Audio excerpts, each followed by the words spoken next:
본문의 말씀을 중심으로 먼저 해야 할 일, 화목이라고 하는 제목으로 하나님의 말씀을 선포하기 원합니다. 지난주에는 고린도서의 말씀을 본문으로 해서 화목하고 화목하라고 하는 말씀을 선포해 드렸습니다. 복음의 본질이 바로 화목이고, 이것은 화목증을 내어주신 우리 주님께서 저와 여러분에게 부탁해 주신 귀한 명령임을 우리는 잘 알고 있습니다. 화목해 하는 역사가 풍성히 일어날 수 있기를 주님의 이름으로 축원드립니다. 아멘. 옛날에 두 형제가 있었습니다. 형제 간의 사이가 좋아서 의가 좋기로 널리 소문이 났습니다. 어느 날 함께 길을 걷다가 발에 채이는 것이 있었습니다. 자세히 보니 금덩어리였습니다. 큰 황금 덩어리를 얻게 된 것입니다. 왜 저한테는 이런 일이 일어나지 않는지 잘 모르겠어요. 이렇게 노다지를 얻고 보니 동생이 기뻐했습니다. 형님도 이만하면 이제 고생 끝이다. 평생 먹고 살 수 있겠구나. 좋아했습니다. 금덩어리는 형에게서 동생에게로, 동생에서 형에게로 옮겨갔습니다. 형이 금덩어리를 볼 때에는 동생의 마음이 불안해지고, 동생이 볼 때에는 형이 불편해졌습니다. 그러던 중 강을 건너게 되었습니다. 강 중간쯤 이르렀을 때에 형이 벌떡 일어나더니 그 금덩어리를 강 속에다가, 물 속에다가 집어 던지는 것입니다. 동생은 펄쩍 뛰면서 내가 주운 것인데 왜 형이 물 속에 던지느냐고 따져 묻습니다. 얼마나 귀한 것인데, 얼마나 비싼 것인데 하면서 말입니다. 그때 형이 말합니다. 금덩어리가 내 손에 있을 때에는 욕심이 생기고, 내 손에 있을 때에는 미움이 생기더라. 우리 둘이 볼 때마다 서로 사랑하고, 생각할 때마다 서로 위하며 끔찍이도 아꼈었는데, 금덩어리 하나가 우리 사이를 그렇게 만들더구나. 그래서 물속에 넣었다. 우리는 모두 화목이 좋은 줄 압니다. 그러나 화목을 깨트리는 요인이 무엇인지는 잘 모릅니다. 무엇 때문에 화목하지 못합니까? 왜 그렇게 미워하고 싸워야 하고, 왜 얼굴을 외면하고 서로 보지 않고 살아야 하는 것입니까? 우리는 불화의 원인을 과감하게 물속에 집어넣어야 합니다. 아멘이십니까? 아멘. 그것이 금덩어리든 그 무엇이든지 간에 화목을 깨트리는 것이라고 한다면 강물 속으로 집어 던져야 하는 것입니다. 이것을 끊고서야 비로소 참된 화해를 이룰 수 있는 것입니다. 욕심과 시기, 질투, 미움을 그대로 나눈 채 외형적으로 서로 악수를 한다고 해서 그것이 서로 화목하는 것이겠습니까? 그것은 화해가 아닙니다. 부부가 한평생을 같이 산다 해도 그렇게 사는 것은 남과 다를 바가 없습니다. 잠언서 17장 1절의 말씀을 보면 마른 떡 한 조각만 있고도 화목하게 지내는 것이 육선이 집에 가득하고도 다투는 것보다 낫다고 했습니다. 그렇습니다. 부보다도 화목이 먼저입니다. 재물보다도 화평이 먼저인 것입니다. 공산주의의 기본적인 철학은 변증법적인 유물론입니다. 이 원리를 한마디로 설명드리면 생존 경쟁입니다. 살아남기 위해서 싸우는 것입니다. 내가 살기 위해서 남을 죽이는 것입니다. 저를 죽여야만 내가 사는 것입니다. 물질이 최고다. 많은 물질을 가져야 한다.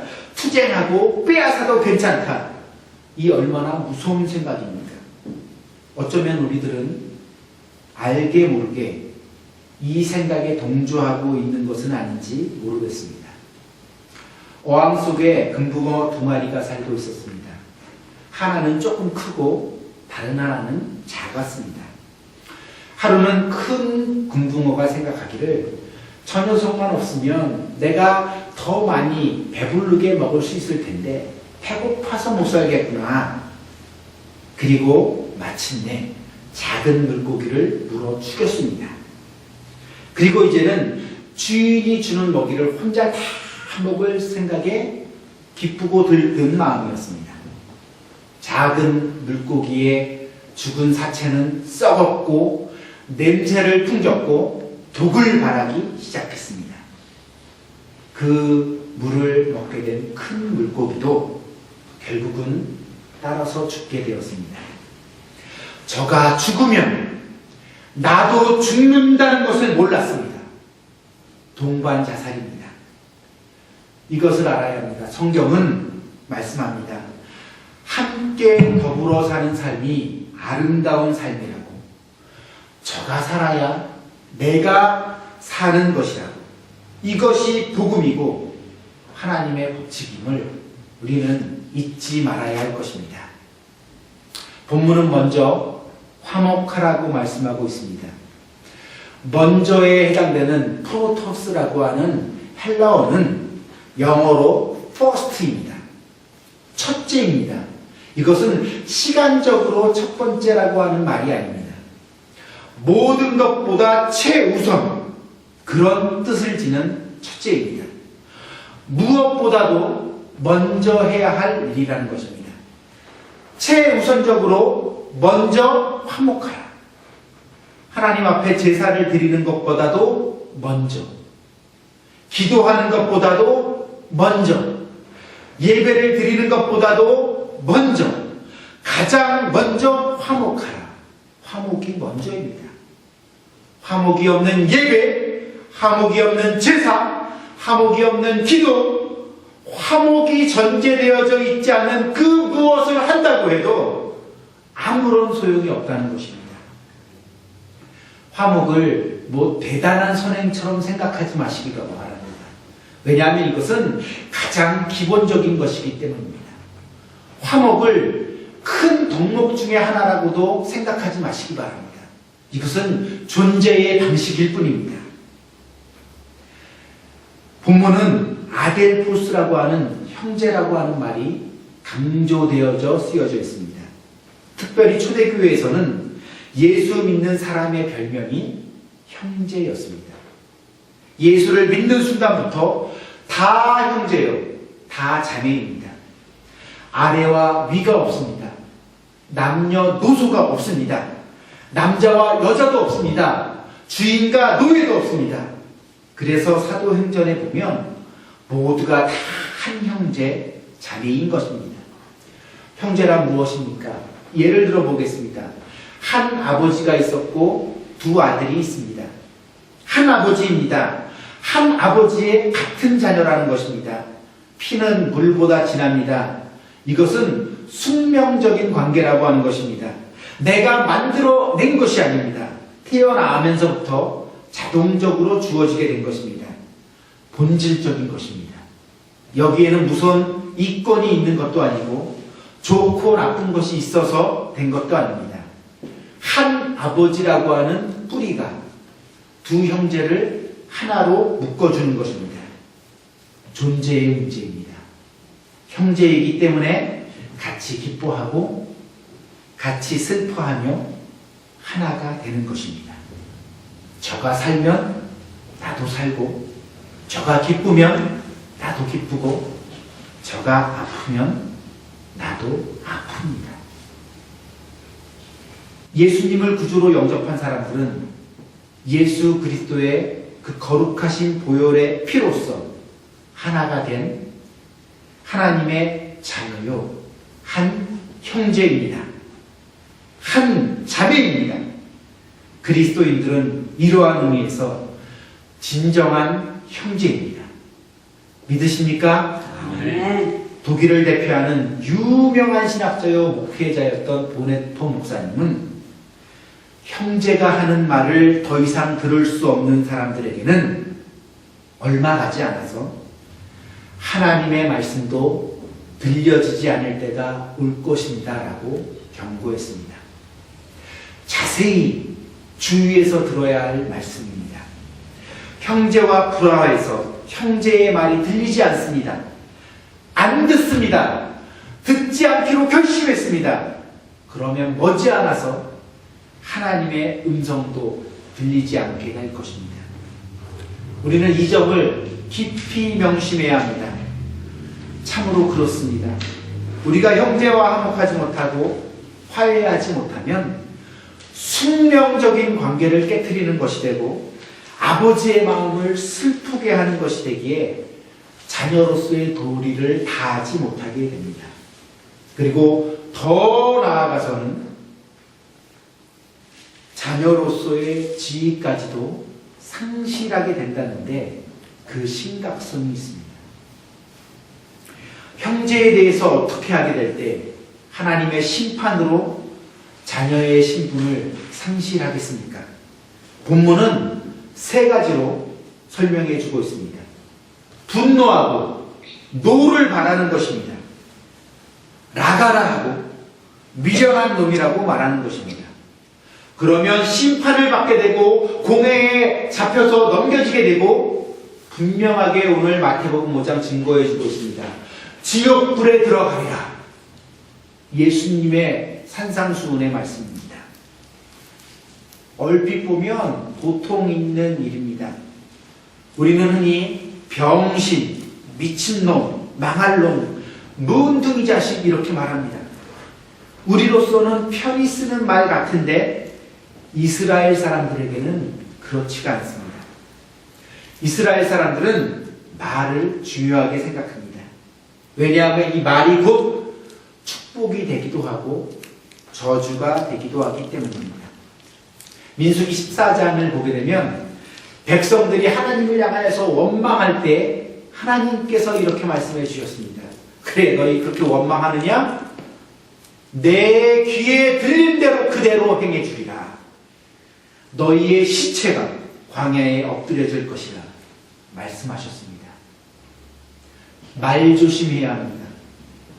무작정 내뱉는 한순간의 말, 그 말 그대로가 문제가 되는 것입니다. 첫째로 형제에 대해서 노를 바라며 화를 내는 것은 안 될 일입니다. 분노하고 화를 내는 것은 내 자신이 하나님을 대신해서 심판주가 되는 것입니다. 하나님보다도 더 높은 위치에 앉게 되는 것입니다. 그러므로 잘못된 것입니다. 형제는 사랑과 이해의 대상이지 분노의 대상이 아닙니다. 성경은 원수까지라도 사랑하라, 축복해라, 그렇게 증거해 주고 있습니다. 또 라가라고 하는 말은 히브리 말로 병신, 구제불능이라고 하는 말입니다. 너는 선한 일과는 이제 관계없는 사람이 되었다. 요즘 우리식으로 말하면 죄송한 표현이지만 병신 지랄하고 있네, 뭐 이런 얘기입니다. 욕설입니다. 이것은 절망적인 언사입니다. 한 사람의 인격을 살인하는 것입니다. 칼과 총으로만 사람을 죽이는 것이 아닙니다. 성경은 마음으로 간음해도 간음한 것과 똑같고 말로 사람을 죽여도 살인한 것과 같다고 증언해 주고 있습니다. 그런가 하면 미련한 놈이라고 하는 말은 흔하게 쓰는 말 같지만 결코 사용해서는 안 될 말입니다. 이스라엘 사람들은 지혜를 축복이라고 생각합니다. 지혜의 반대가 되는 말이 곧 미련함입니다. 미련함은 저주입니다. 미련하면 망하게 되는 것입니다. 모든 것이 끝났다는 것입니다. 명예의 끝을 말하는 것입니다. 상대방의 명예를 살인하는 것입니다. 부모는 우리가 형제를 심판해버릴 때 지옥불에 던져지게 될 것이라고 매우 엄하게 경고하고 있습니다. 형제를 심판하는 것은 살인행위이니 실제로 사람을 죽인 것과 마찬가지라는 것입니다. 명예를 죽이고 인격을 죽이고 운명을 죽이는 것입니다. 여기에 문제가 있고 그 심각성이 있는 것입니다. 다른 사람에게 상처를 주는 말을 해놓고 돌아섰더니 그 사람이 아파서 괴로워하는 것입니다. 나 때문에 누군가가 마음 아파하고 힘들어하는 것입니다. 내가 남을 원망하는 것도 죄이지만 원망을 듣는 것은 더 큰 죄가 되는 것입니다. 하나님께서는 이런 상태로 나오는 자들의 제사를 받으실 수가 없는 것입니다. 나는 잘했다고 하겠지요. 나는 정당하다고 말하겠지요. 나는 아무런 잘못이 없다고 생각하겠지요. 성경은 애매히 고난을 받아도 하나님을 생각함으로 참으면 그것이 아름답다고 증언해 주고 있습니다.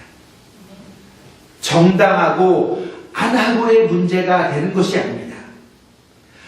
저가 마음 아파하고 괴로워하고 힘들어하는 한 나의 제사가 드려지지 않는다는 것입니다. 왜냐하면 하나님께서 받으시지 않기 때문입니다. 고개를 돌리시기 때문입니다. 귀를 막고 눈을 감기 때문입니다. 이것이 오늘 본문 말씀의 주제입니다. 히브리서 12장 14절에서는 모든 사람으로 더불어 화평함과 거룩함을 쫓으라. 이것이 없이는 그 누구도 주를 보지 못하리라 말씀해 주셨습니다. 중국의 선교사님들이 쓰신 선교 수기 중에 이런 이야기가 있습니다. 만일 누구를 미워하면서 하나님 앞에 나아간다면 그것은 마치 유리벽에 둘러싸인 것과 같습니다. 유리벽이니까 볼 수는 있어도 들을 수가 없는 것입니다. 예배할 수는 있어도 아무것도 들리지 않습니다. 내 자신의 공의만이 충만할 뿐입니다. 그러므로 누군가를 미워하고 원망하는 동안에는 주의 음성도 들리지 않으며 기도의 응답도 없는 것입니다. 그래서 예수님께서는 중요한 말씀입니다. 형제에게 원망 들을 만한 일이 생각나거든 재물을 제단 앞에 두고 먼저 가서 화목한 후에 그 다음에 와서 드리라. 구체적이고도 실제적이고도 분명한 말씀을 주셨습니다. 화목이 먼저이니까 제사보다 먼저인 것을 알았으면 이제는 제물을 놔두고 가라는 것입니다. 기다리라가 아닙니다. 가라입니다. 가서 먼저 화목하라는 것입니다. 우리는 화평을 기다릴 때가 많습니다. 저가 잘못했다고 하면 용서해 주지. 저가 찾아오면 맞아주지. 그것으로 하나님의 의가 이루어지는 것이 아닙니다. 우리는 화목을 기다려서는 안 됩니다. 본문의 말씀은 강하면서도 매우 적극적입니다. 너는 가라. 가서 화목하고 그리고 난 후에 예물을 드리라. 예수님께서는 소금을 두고 화목하라고 말씀해 주셨습니다. 소금을 두고 화목하라. 요리를 해보신 분들은 잘 아실 것입니다. 아무리 뻣뻣한 배추라도 소금을 치면 부들부들해집니다. 교만한 것도 소금을 치면 겸손해집니다. 소금은 부드럽게 하고 온유하게 하고 고르게 합니다. 그런데 중요한 것은 소금은 반드시 녹아 없어져야 한다는 것입니다. 짠 맛으로의 소금의 본질은 그대로 갖고 있지만 그 형체는 녹아서 없어져야 한다는 것입니다. 이것이 진리입니다. 본질에는 변화가 없으나 형체는 없어져야 되듯 내 자신이 없어지고 녹아지게 될 때 화목하게 되는 것입니다. 성도 여러분, 화목하려면 많은 손해가 오고 형체가 없어져야 합니다. 나란 존재가 없어져야 합니다. 내 명예도 없어져야 합니다. 내 이름도 없어져야 합니다. 내 지위도 없어져야 합니다. 내 권리도 내 자존심도 모두 없어져야 합니다. 그렇게 될 때 화목이 이루어질 수 있습니다. 예수님께서 먼저 십자가 위에서 이 모든 것들을 행하여서 본을 보여주셨습니다. 십자가 위에서의 예수님의 명예는 없었습니다. 이름도 없었습니다. 지위도 없었습니다. 자존심도 없었습니다. 완전히 다 벌거벗은 바 되었습니다. 조롱받았습니다. 멸시받았습니다. 주님은 없었고 오직 하나님의 뜻만 있었습니다. 예수님에 대해서 성경은 이렇게 말씀해 주고 있습니다. 오늘 기도해 주신 집사님께서 먼저 기도하실 때 하셨던 말씀 그대로 하나님의 응답이라고 믿습니다. 예수님은 상한 갈대도 꺾지 아니하시고 꺼져가는 등불도 끄지 않으시는 분이십니다. 깊이 이 말씀 묵상해 보시기 바랍니다. 하나님께서 진정으로 원하시는 것, 정말로 기뻐하시는 것이 무엇입니까? 상한 심령입니다. 그 심령을 우리는 화목제물이 되어서 끌어안고 품어야 되는 것입니다.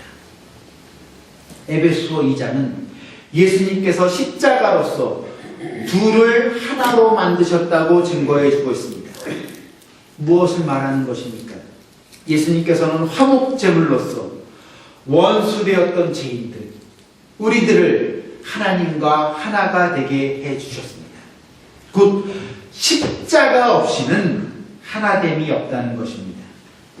십자가의 능력 없이는 하나되는 역사는 나타날 수 없습니다. 하나 되기를 원하십니까? 화목하시기를 원하십니까? 십자가를 묵상하십니다. 예수님처럼 십자가에 못 박히십시오. 반드시 화목하게 될 것입니다. 내가 그리스도와 함께 십자가에 못 박혔나니, 내가 그리스도와 함께 십자가에 못 박혔나니, 못 박혔습니다. 그런즉 이제는 내가 산 것이 아니요 나를 위하여 자기 몸을 버리신 하나님의 아들 예수 그리스도를 믿는 마음으로 그의 몸된 교회를 위해서 믿음 안에서 사는 삶이 그리스도인인 줄을 믿으시기 바랍니다. 야곱은 형 에서와 불화했습니다. 엄밀히 따져 말하면요, 야곱은 할 말이 많은 사람입니다. 정당하게 거래를 했기 때문입니다. 팥죽 한 그릇에 장자의 명분을 탄 것은 형 에서입니다. 아버지께 축복 기도를 받은 것도 어머니의 명령 때문이었습니다. 어찌 보면 자신은 잘못한 것이 없다고 말할 수도 있었습니다. 그는 형을 피해서 20년 동안이나 도망다니며 원수로 지내게 됩니다. 그리고 약복강변에서 하나님께 간절히 기도하고 형님과 20년 만에 다시 만납니다. 원수로 만난 것이 아니라 형제로 만났습니다. 끌어안고 입을 맞추면서 이렇게 고백을 합니다. 형님의 얼굴을 보니 하나님의 얼굴을 보는 듯 합니다. 형님과 화해할 때 야곱은 하늘문이 열려지는 것을 경험했습니다. 이것을 알아야 합니다. 제사, 예배, 기도, 선교, 전도, 봉사 다 중요합니다. 그러나 이보다도 화목이 먼저입니다. 먼저 할 일을 먼저 해야 합니다.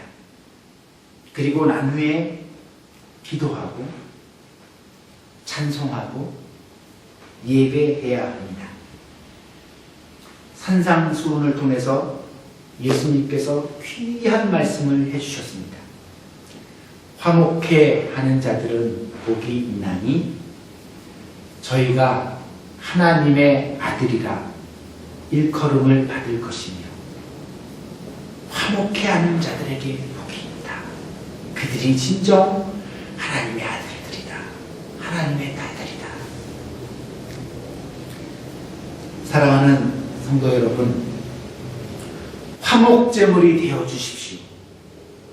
평화의 도구가 좀 되어 주십시오.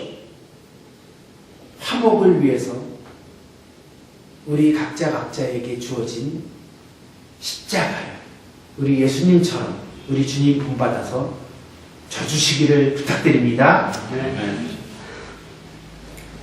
우리 백원사님, 배순자 권사님 부탁드립니다. 우리 김 집사님, 집사님 부탁드립니다. 우리 송 집사님 부탁드립니다. 저도 열심히 지도록 노력해 보겠습니다. 우리는 화목제물 되어 주셨던 이 예수님의 말씀에 어떻게 반응하고 어떻게 순종하고 어떻게 행동해야 하겠습니까?